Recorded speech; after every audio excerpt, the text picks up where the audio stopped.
Assalamualaikum warahmatullahi wabarakatuh. Para pembelajar hebat, jumpa lagi di layanan bimbingan klasika dengan tema kesehatan mental remaja. Tujuan layanan hari ini yang pertama adalah memahami apa itu kesehatan mental.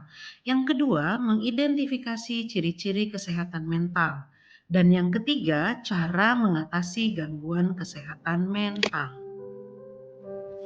Para pembelajar hebat, kita akan bahas tentang pengertian kesehatan mental. Kesehatan mental adalah kondisi di mana seseorang memiliki kesejahteraan emosional, psikologis, dan sosial yang baik, sehingga memungkinkan mereka untuk menghadapi tantangan hidup, bekerja secara produktif, dan berkontribusi di lingkungan sosial.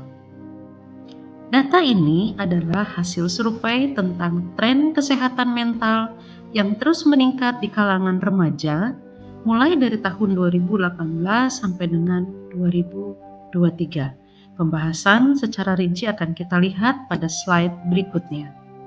Guys, ternyata depresi di kalangan remaja terus mengalami peningkatan. Dari yang awalnya 20% pada tahun 2018 menjadi 38% pada tahun 2023. Rasa cemas atau kecemasan juga ternyata mengalami peningkatan. Yang awalnya 18% pada tahun 2018 menjadi 34% pada tahun 2023. Nah, satu lagi nih guys, ternyata penggunaan media sosial yang berlebihan juga terus meningkat drastis, bahkan sampai mencapai 90% pada tahun 2023. Nah, itu tadi guys, 3 hal yang terus meningkat di kalangan remaja mulai tahun 2018 sampai dengan 2023. Sekarang tidak ada salahnya kita cek dulu yuk, kira-kira ciri-ciri ini ada nggak ya pada diri kita?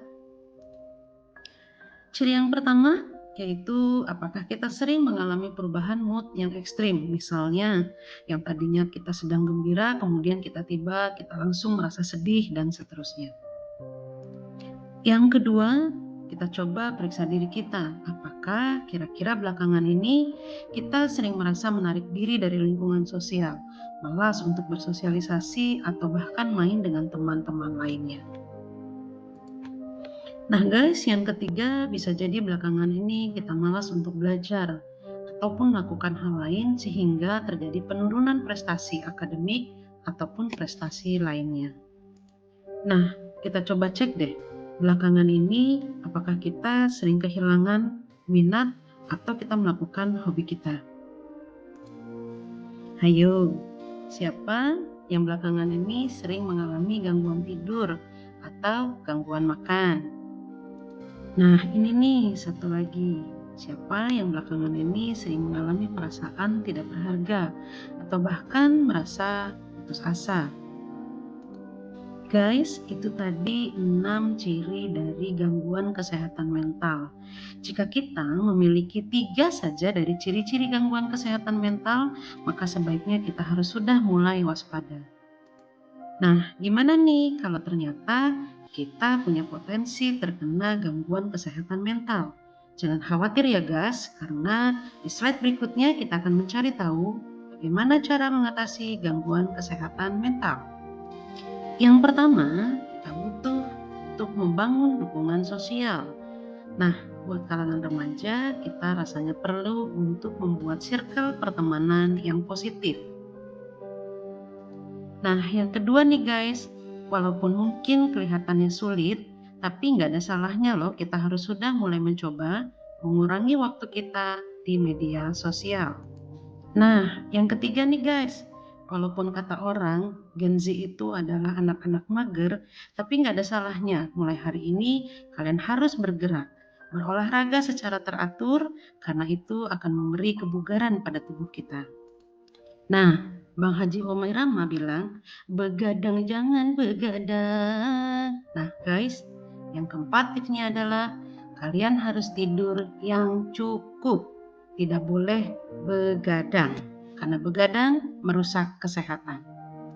Nah guys, Kalau ternyata kita sering banget mengalami gangguan kesehatan mental, kayaknya nggak ada salahnya deh kalau kita sudah mulai harus mencari bantuan profesional. Bisa melalui guru BK atau mungkin psikolog.